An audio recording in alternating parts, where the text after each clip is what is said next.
Hello students, welcome to the online session of database management system.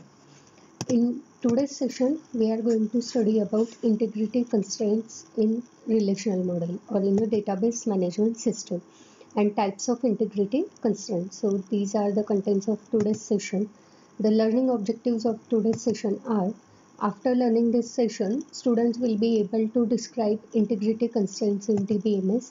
Students will be able to apply integrity constraints on a relation. Okay, so first we'll see what are integrity constraints. So these integrity constraints are nothing but the set of rules or some restrictions that we apply on the attribute of relation to maintain consistency and integrity of database. Okay, so see, consistency and integrity or the correctness of data, so these are the factor that affect the database system. Okay, so to maintain consistency and integrity or the correctness of data, we should apply some rules or some restrictions on the attribute or the values on a database. Okay, so these constraints are used to ensure correctness and accuracy of data that is stored in a database system. Okay, so here when we apply these rules or when we apply this constraint, these constraints or rules allows user to determine what data should be a part of database or what kind of modifications, what kind of deletions, insertions, updations are allowed on a particular database. Okay, so to determine all these things or to determine the kind of operations that can be performed on a database, we apply some rules on the database system. So these rules are called as integrity constraints. Okay, so here in relational model we have three types of integrity constraint. First is domain integrity constraint, entity integrity constraint, and referential integrity constraint. Okay, so see, domain is nothing but a set of values that are allowed for any attribute. Okay, so domain means if we say roll number is an attribute, then in that roll number we can have only integer type of data. So this is the all set of all integer values allowed for that roll number attribute is called as a domain.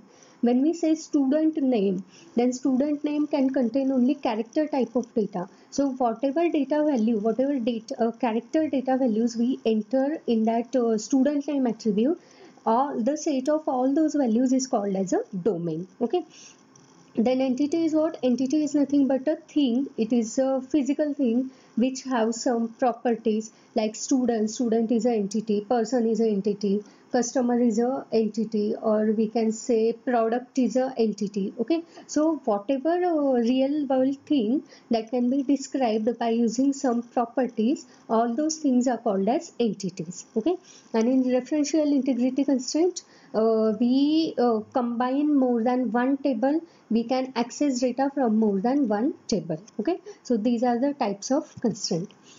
First we'll see what are domain integrity constraint. Okay, so domain integrity constraint, we already know the set of values for any attribute is called as a domain. Okay, so this domain integrity constraint, these rule restrict the type of attribute or values that a column or a relation can hold in a database. Okay, means it is used to describe which type of columns or which type of values we can store in a database system. So here in domain integrity constraint, our first constraint or we can say our first rule is not null. Okay, it is first constraint. So what is not null? It ensures that a column will never hold a null value. Means while creating table, if you declare any column, if you define any column as a not null, it means that that column cannot hold or that column cannot store null value. You cannot enter null value for that column. Okay, so here I have given two examples. First is create table. So my query is create table student. Student table is having three attribute: roll number, which is of integer type, and after that I have written not null. Okay, it means that I am applying that not null constraint on roll number attribute. It means whenever I'll insert data into that student table, I cannot enter null value for that roll number. It will give me error. If I try to insert null value for roll number attribute, then there will be a error. Okay. Then next is sname, that is student name, which is of character type, and my third attribute is marks, which is of integer type, and it is also not null constraint. Okay, means I have also I have given not null constraint to marks attribute also. Now after execution of this create table student this query, three attribute will get created for student table, and out of these three attribute, two attribute, that is roll number and marks, these two attribute will have not null constraint. Means here whenever you try to insert data into the student table, whenever you try to update data from the student table, then you cannot insert null values for roll number and marks. Okay, so this is the concept of not null constraint. Now see, these constraint or these rules can be applied at the time of table creation using create table query, or they can be applied after table creation. See, while creating table, if you forget to apply any constraint, if you forget to mention any rule on any of the attribute, then also you can mention that rule after table creation. Okay, then after table creation, if you want to apply some constraint, then we have query alter table. It is written over here, alter table student. This is the syntax. Then write down keyword add, then write down keyword constraint not null. Okay, so my query is alter table student add constraint not null, in bracket write down the attribute on which you want to apply that constraint. Okay, so this is alter table. This query is used to apply constraint after table creation. Okay, but while applying constraint after table creation using alter table query, you need to ensure that whatever constraint you are going to apply on any attribute, that and if that attribute contains some value, if previously some value is stored for that attribute, then all those values are satisfying that constraint. Okay, it means that here my table, suppose student table is already created, and now I want to apply not null constraint to marks attribute. Okay, so I'll write query alter table student add constraint not null in bracket marks. Okay, suppose marks attribute is having some values. Okay, before applying this constraint, some values are stored for marks attribute. So while applying not null constraint on marks attribute using alter table command, first I need to ensure that no row is having null value for marks attribute. Okay, because now I am applying not null constraint on marks, and marks attribute is previously having some values. So all those values must not means any of the value from all those values must not be null. Okay, so this is how you can apply not null constraint at the time of table creation and after table creation using alter table query. Okay, the next type of constraint is default constraint. Okay, so what is the purpose of this default constraint? It is used to specify the default value for a column if no value is given while inserting tuple. See, in MySQL we have two variations of insert query. First we write down insert query, and in bracket we enlist value for all the attribute. Now if you don't know the value of any of the attributes, suppose you consider same table roll number, name and marks. Now here you want to insert new row. So in that new while inserting that new row, you know the roll number of student, you know the name of student, but you don't know the marks for that particular student. Then you can skip that attribute. Okay, while inserting data. So whenever you skip any attribute while inserting data into the table, then you can specify default value for that skipped attribute. Okay, because whenever you don't specify any value while inserting data into the table, that value is treated as a null. Okay, so here if you don't specify any value while inserting data, you can specify default value for that attribute. Okay, so here I have given you one example, that is create table depositor. Depositor table, it is related to bank database system. Okay, it consists of name of all customers who have account in a bank. So here my query is create table depositor. It consists of three attribute, depositor ID, which is of integer type, and it is not null. Okay, means you cannot insert null value for depositor ID. Then depositor name is there, which is of character type. Then I have another attribute, that is balance, which is of float type. Okay, and if you don't specify balance while inserting a record for new depositor, then that balance will automatically set to 1000. Okay, because after balance I have written default 1000. Okay, so this is how default constraint can be used. Means while inserting data for new depositor, if you don't know the balance of that depositor, then the minimum allowable balance is 1000. So if you skip that balance attribute, even if you skip that balance attribute while inserting data into the table, it will automatically set the value of balance attribute to 1000, because you have mentioned balance float and after that default 1000. Okay, so this is how you can apply default constraint at the time of table creation.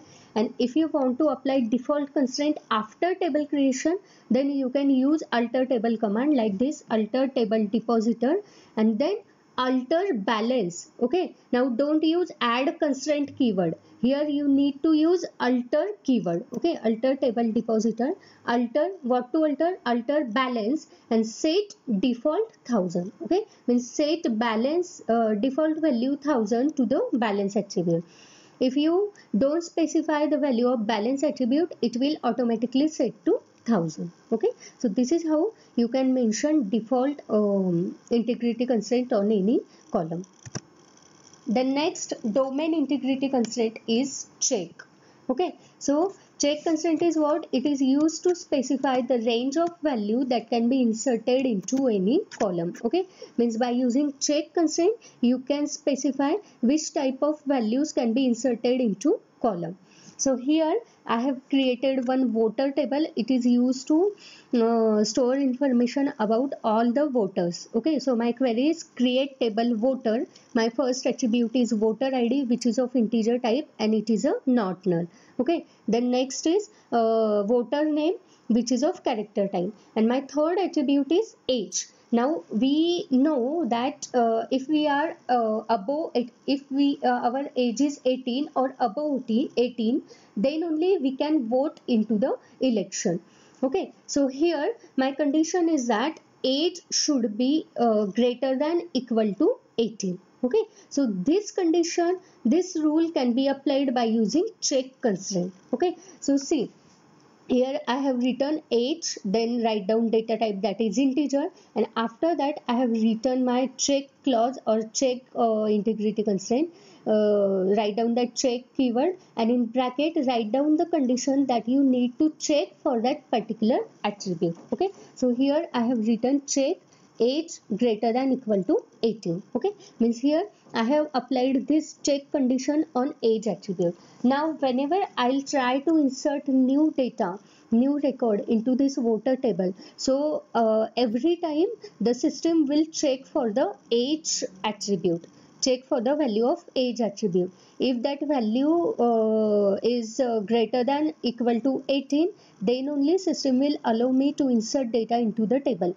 If I insert value, if I specify value less than 18, then it will not allow me to insert data into the table. So this is how you can specify any constraint, any condition on any attribute by using check constraint. Okay, let's take another example for check constraint. Suppose student table is there. Now what is the condition for percentage in student table? The condition is that percentage should not be greater than 100. Okay, so here you can simply write create table student roll number integer, percentage integer, check percentage less than 100. Okay, so here whenever you try to insert data for new student, your system will always check for that percentage value. If percentage value is greater than 100, then it will not allow you to insert that value into the table. It will give you error. Okay, so this is how you can apply any condition on any attribute in a table. And similarly, you can apply check constraint after table creation also by using alter table command. So here alter table command is alter table voter, add constraint check, and after that in bracket you specify the attribute and you specify your condition that you want to check. Okay, so these three are the domain integrity constraint, and they deal with the values that are stored into the attribute of a relation. Okay, then we have entity integrity constraint. It also deals with the values or the attributes that we store into the relation. Okay, so in entity integrity constraint, the first constraint is primary key. Okay, so you already know the concept of primary key. It's an unique identifier in a relation. That is the attribute that you set as a primary key. That attribute is used to identify each tuple in a relation uniquely. Okay, then primary key does not allow duplicate values. If attribute is a primary key, then you cannot insert duplicate values into that attribute as a domain. It allows only unique value to insert. Then it does not allow null value. If attribute is a primary key, then null value cannot be inserted as a value to that attribute. So here, if you want to set any attribute as a primary key, then it can be set by using create table command or by using alter table command. Okay, so let's take example of create table. My table is depositor table is used to store information about all the customers that have account in a bank. So my query is create table depositor.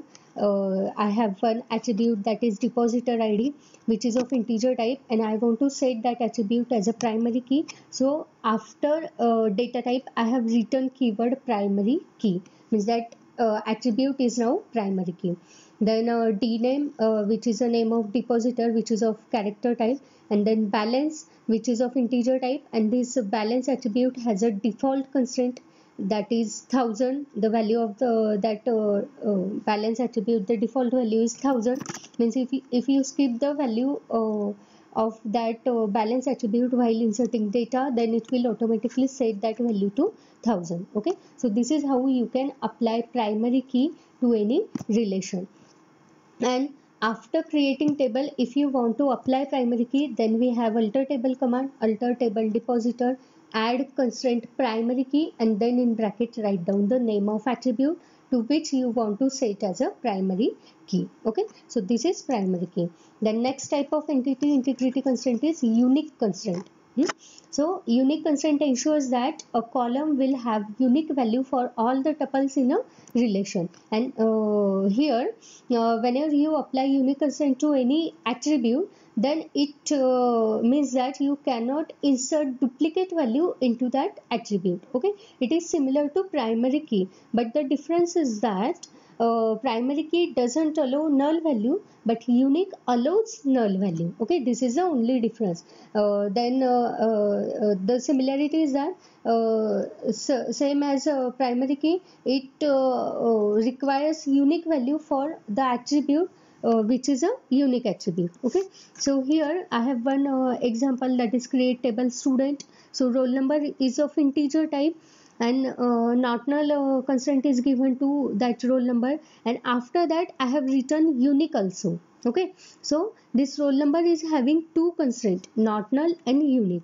Then student name is there, which is of character type, no constraint is given. Then phone number is there, which is of integer type, and it is unique. I want unique phone number. I want the value of phone number to be unique for all the students. Okay, that's why unique keyword is written over here. Now see here, for roll number attribute I have given two constraints, not null and unique. Okay, means here this roll number is acting as a primary key. When you apply not null and unique constraint combinedly to any attribute in your relation, then that attribute is acting as a primary key. That attribute may not be a primary key, but that attribute possesses all the properties of primary key. When you say not null, it means that roll number cannot have null value, and when you say unique, then roll number will have unique value for all the tuples in a student table. Okay, so these two are the values of primary key. These two are the properties of primary key. Means indirectly you are applying primary key constraint on roll number here. Okay, so here primary key, the similarity between primary key and unique constraint is that both allows unique values, both requires unique values for the attribute, and the difference is that in primary key it doesn't allow null value, but in unique it allows null value. Okay. Similarly, if you want to apply unique constraint after table creation, then you have alter table command, alter table student, add constraint unique, and in bracket write down the attribute to which you want to set as a unique. Okay, so these are entity integrity constraint, primary key and unique. Then we have referential integrity constraint. So this referential integrity constraint is specified between two tables. Okay, it is when you want to link two tables together, then we have to use referential integrity constraint. In this referential integrity constraint, we have foreign key. This single constraint is there. Now foreign key is what? It is an attribute that is used to link two different tables.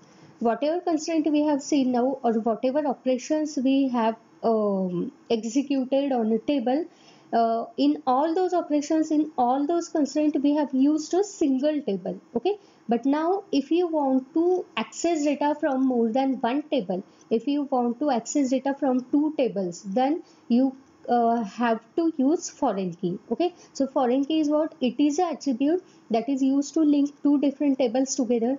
So how these two different tables can be linked together? By using common attribute. So foreign key is what? It is a common attribute which is present in two tables. Okay, the name of keys, the name of attributes may be different, but they are common. Okay. The next foreign key is what? It is a simple attribute in one table which points to the primary key of another attribute. Now when we say foreign key is a common attribute between two tables, then it doesn't mean that that foreign key, that attribute is a primary keys of both table. Okay, the foreign key is what? It is common attribute between two tables, but in one table it is a primary key and in another table it is a simple attribute. Okay, it is not a primary key of both the tables, and this foreign key is mainly used in join operations. Okay, so this is referential integrity constraint. Now let's see some examples for foreign key, that is referential integrity constraint. Here I have two tables, one is customer table, second is order table. Customer table is used to store information about customers, that is customer ID, customer name, country and phone number. And order table is used to store information about product which are ordered by customer. Okay, so here in order table we have attribute product ID, product name, price, order date and customer ID, the ID of customer who have ordered that particular product. So if you carefully look at this table, then you will come to know that customer ID, that is CID, is a common attribute between these two tables.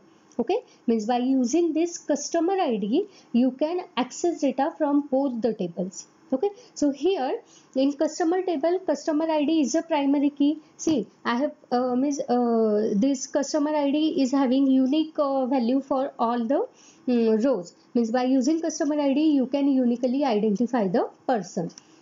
And here in order table, customer ID is not a primary key, it is a simple attribute. As you can see, customer ID is duplicated here, 3 there are two rows having same customer ID. It is not a primary key. So in order table, product ID is a primary key, it is a unique identifier. By using product ID you can access each of the tuples in a relation. Okay, so this is called foreign key. Now here customer ID is a foreign key in order table.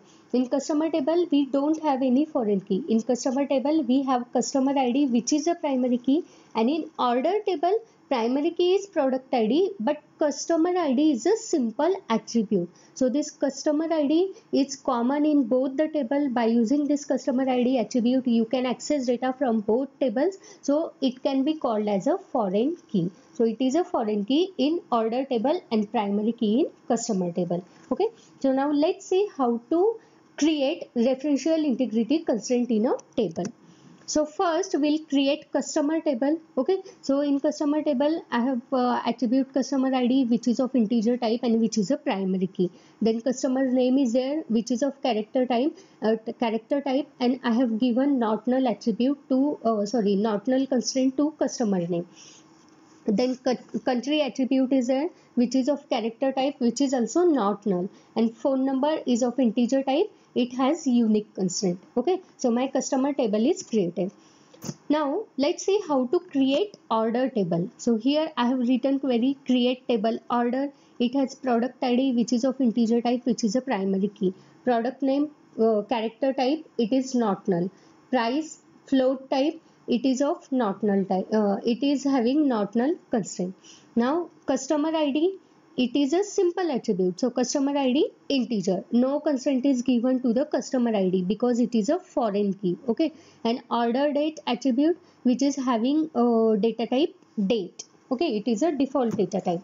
Now here I want to apply foreign key constraint on customer ID. So I have written foreign key, this keyword in bracket, write down the attribute name to which you want to set as a foreign key. So CID, that is customer ID, is a attribute which is a foreign key, and that customer ID is referencing to customer ID of customer table. So here I have written foreign key customer ID references customer table, and in that customer table it is referencing to customer ID. Okay, so this is how you can set foreign key to any table. Means here you need to use foreign key keyword. After that foreign key keyword, in bracket write down the name of attribute in that table, and then write down keyword references. After references keyword, you need to write down the table name and the attribute name to which this key is referencing. Now when you write foreign key CID references customer CID, it means that this customer ID, that this CID attribute in order table is referencing to CID attribute of customer table. Here in order table CID attribute is a simple attribute, and in customer table CID attribute is a primary key. Okay, means simple attribute in order table is referencing to primary key of customer table. Okay, so this is your referential integrity constraint or foreign key. Then foreign key can be applied after table creation also by using alter table command. So my command is alter table order. Okay, I want to apply foreign key on order table. See, foreign key cannot be applied on customer table because in customer table that CID is a primary key. Okay, so here I have written query alter table order, add foreign key, then write down the attribute in bracket, and then write down references customer CID. Okay, means this customer ID in order table is referencing to customer ID in customer table. Okay, now let's take another example for foreign key. Here I have two tables again, employee table and department table. Employee table is used to store information about employee, and department table is used to store information about department. So here in employee table I have employee ID, name, department ID, designation of that employee, and salary. And in department table I have department ID, department name, and location, information about department. So here in employee table, employee ID is a primary key and department ID is a simple attribute. It is not a primary key. Okay, and in department table, department ID is a primary key and department name, location are the simple attribute. So here we can say that department ID is a foreign key in employee table. Okay, so department ID is what? It is a foreign key in employee table. Okay, so here by using this department ID, you can access data from both the table. Now, if you carefully look at these tables, then in employee table, the name of attribute is DID, okay, and in department table, the name of attribute is DEPTID, okay. So, foreign key is what? It is a common attribute, but it doesn't mean that in both the table, this common attribute is having same name. Names of attribute or the caption of attribute may be different, but the set of values are same, okay. So here let's see how to apply foreign key. So I have created department table, create table department, which is having department ID, integer, and it is a primary key. Then department name varchar, it is not null. Location varchar, it is also not null. Now let's see how to create employee table. So here employee table is created by using query create table employee, employee ID, which is a primary key, employee name, character type, not null, department ID, integer, it is a simple attribute, designation varchar, not null, salary, integer, and then write down foreign key for department ID, which is referencing to department ID attribute of department table, okay. So this is how you can apply foreign key on any table. Now the next is column level and table level integrity constraint. Whatever constraint we have seen up till now, that is not null, check, default, unique, primary key and foreign key, okay, they can be applied at the column level or at table level, okay. Now let's see what is column level and what is table level constraint. When you specify constraint after column, then it is column level, and when you specify constraint after all columns, then it is table level. Now let's see one by one. In column level, it is applicable to single column, and table level is applicable to multiple columns. Means table level constraint is used to define composite keys. Now what is composite key? When we say roll number is a primary key, then it is a single key, okay, it is a primary key having single attribute. And when we say roll number name, this combination is a primary key, then roll number name is a primary key which is of type composite, okay, because it has more than one attribute, okay. Then next difference between column level and table level is column level is specified immediately after column definition, and table level is specified after all columns are defined, okay.